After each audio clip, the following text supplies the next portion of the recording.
معلوم ہے کہ کل سورج گرہن ہے اور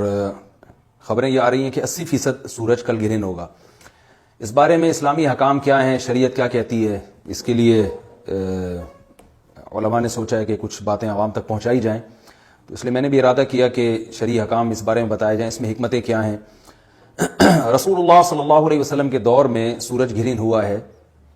آپ صلی اللہ علیہ وسلم کے نرینہ اولاد نہیں تھی, آپ کو اللہ نے اولاد دی اور آپ کے بیٹے کی موت واقع ہوئی. یہ ایک بہت بڑا حادثہ تھا اس وقت, کیونکہ عرب میں نرینہ اولاد کی بڑی ویلیو تھی. آپ صلی اللہ علیہ وسلم کو اللہ نے بیٹیاں دیں, بیٹا نہیں دی, اور بیٹا دے کے اٹھا لیا. تو ایک بہت بڑا واقعہ تھا, اور اللہ کی قدرت کے اسی دن سورج بھی گرہن ہو گیا. تو عرب یہ کہا کرتے تھے, زمانہ جاہلیت میں یہ بات مشہور تھی کہ کوئی بہت بڑا دنیا میں واقعہ ہوتا ہے تو سورج یا چاند گرہن ہو جاتے ہیں. اسی دن سورج بھی گرہن ہوا تو یہ بات پھیل گئی کہ محمد صلی اللہ علیہ وسلم سید الانبیاء رسول اللہ صلی اللہ علیہ وسلم کے بیٹے کی چونکہ موت واقع ہوئی ہے اس لیے سورج گرہن ہوا ہے. آپ صلی اللہ علیہ وسلم نے اس بات کی تردید فرمائی اور آپ نے فرمایا ان الشمس والقمر آیتان من آیات اللہ لا ينکسفان بموت احدہم, کہ سورج اور چاند اللہ کی نشانیوں میں سے ایک نشانی ہے. لا ينکسفان بموت احدہم آیاتہ, نہ تو یہ کسی کی موت کی وجہ سے گرہن ہوتے ہیں نہ کسی کی زندگی کی وجہ سے. بل یخوف اللہ بہما عبادہ, اللہ ان کے ذریعے اپنے بندوں کو ڈراتے ہیں. یہ بخاری مسلم کی حدیث ہے, اپنے بندوں کو خوف زدہ کرتے ہیں. تو یہ اللہ کی نشانیاں ہیں, اور آپ صلی اللہ علیہ وسلم نے اس موقع پر نماز کا حکم دیا, اللہ کے سامنے عاجزی اور انکساری کا حکم دیا. دیکھیے یہاں ایک بہت اہم پوائنٹ کی بات ہے ان لوگوں کے لیے جو اسلام کے خلاف ہیں, جو محمد صلی اللہ علیہ وسلم سرور دو عالم سید الانبیاء صلی اللہ علیہ وسلم کو سچا نبی نہیں مانتے. ان کے لیے اس حدیث میں آپ صلی اللہ علیہ وسلم کی نبوت کی ایک بہت زبردست دلیل موجود ہے. ایک واقعہ ہوا ہے آپ صلی اللہ علیہ وسلم کے بیٹے کی موت کا, اور عرب یہ ویسے ہی کہا کرتے تھے کوئی بہت بڑا دن ہوگا تو سورج گرہن ہوگا. تو کوئی بھی شخص جو جھوٹا نبی ہو, آپ خود بتائیے کہ کیا وہ ایسے موقع پہ اس واقعے کو اپنے حق میں کیش نہیں کرائے گا, اور وہ یہ کہے گا نہیں کہ میں تو پہلے ہی کہتا تھا میں بہت بڑی شخصیت ہوں اور میرے بیٹے کی موت ہونا, ایک پیغمبر کے بیٹے کی موت ہونا ہے تو یقیناً یہ اس اللہ کی طرف سے ایک نشانی ہے, یہ نشانی ہے سورج کا گرہن ہونا, یہ بتانے کے لیے ہے کہ واقعی یہ بہت بڑا دن ہے, اور میں یہ بہت بڑا دن اس اعتبار سے کہ ایک نبی کے بیٹے کی موت واقع ہوئی ہے. لیکن آپ صلی اللہ علیہ وسلم نے یہ سب نہیں کیا, اور آپ نے بتایا کہ سورج اور چاند کے گرہن ہونے کا کسی کی موت یا زندگی سے کوئی تعلق نہیں, اور سائنس نے بھی ثابت کر دیا ہے کہ یہ ایک سائنٹیفک حقیقت ہے کہ جب زمین اور سورج کے درمیان چاند آ جائے تو سورج گرہن ہو جاتا ہے, اور جب چاند اور سورج کے درمیان زمین آ جائے اور سورج کی روشنی چاند تک نہ پہنچ رہی ہو تو چاند گرہن ہو جاتا ہے. تو یہ اس میں عبرت کی بات بھی ہے ان لوگوں کے لیے جو آپ صلی اللہ علیہ وسلم کی نبوت میں شک کرتے ہیں. البتہ آپ صلی اللہ علیہ وسلم نے اس موقع پر ہمیں حکم دیا کہ اللہ سے تضرع اور عاجزی اور انکساری کی جائے, اپنے گناہوں کی معافی مانگی جائے, اور نماز آپ صلی اللہ علیہ وسلم نے پڑھی.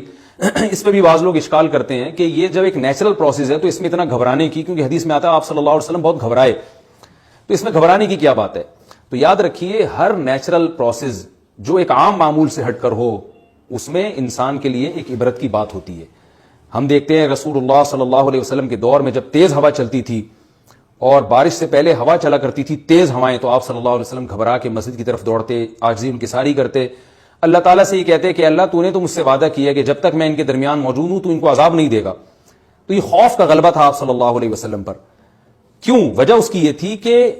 یہی حالات قوم عاد اور قوم سمود پر بھی آئے ہیں. قرآن میں آتا ہے نا فلما رأوه عارضا مستقبل اوديتهم قالوا هذا عارض ممطرنا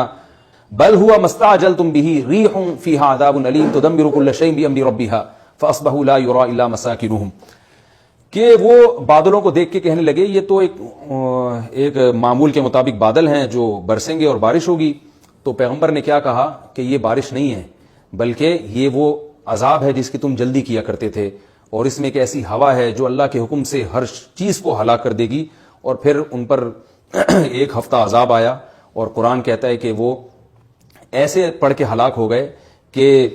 فطر القوم فیہا صرعا کأنہم اعجاز نخل خاویہ. اے مخاطب اگر تو ان کو دیکھتا تو ایسے لگتا کھجور کے تنے ہیں جو اوندھے پڑے ہوئے ہیں. تو ایسے ہوا نے ان کو تہس نہس کر دیا. تو یہ عام معمول سے ہٹ کے جب بھی اس کائنات میں کوئی تغیر آتا ہے تو اللہ کی نشانیوں میں سے ایک سائنٹیفک حقیقت بھی ہے, اس کی ایک لاجک بھی ہے, لیکن اس کے ساتھ ساتھ اللہ کی نشانیوں میں سے ایک نشانی بھی ہے, اور ایسی نشانی ہے جس سے ہمیں ڈرنا چاہیے کہ اللہ تعالیٰ کو اختیار ہے وہ جب چاہے سورج کی روشنی چھین لے, چاہے کسی بھی طرح سے چھینے. اور یہ بھی ایک سائنٹیفک حقیقت ہے جو آپ صلی اللہ علیہ وسلم کی نبوت پر جس نے ایک مہر لگا دی ہے کہ سورج اور چاند کا گرہن ہونا، اگرچہ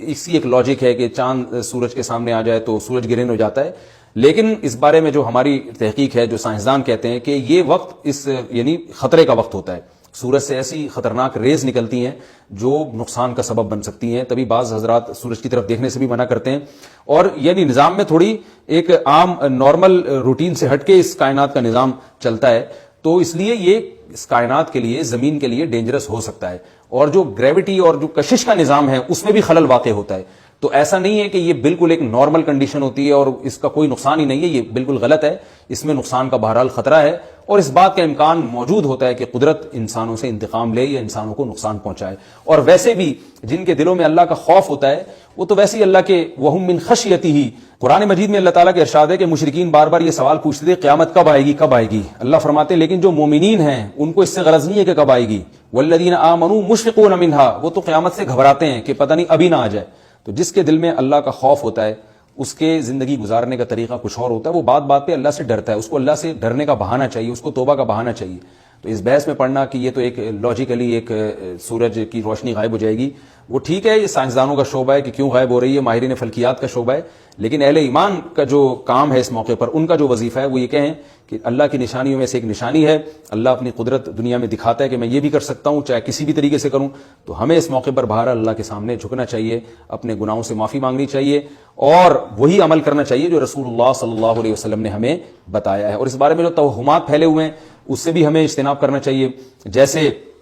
نبی صلی اللہ علیہ وسلم نے عربوں کے وہم کو دور کیا، بھائی اس کا کسی کی موت اور زندگی سے کوئی تعلق نہیں ہے، تو اسی طرح آج کل لوگوں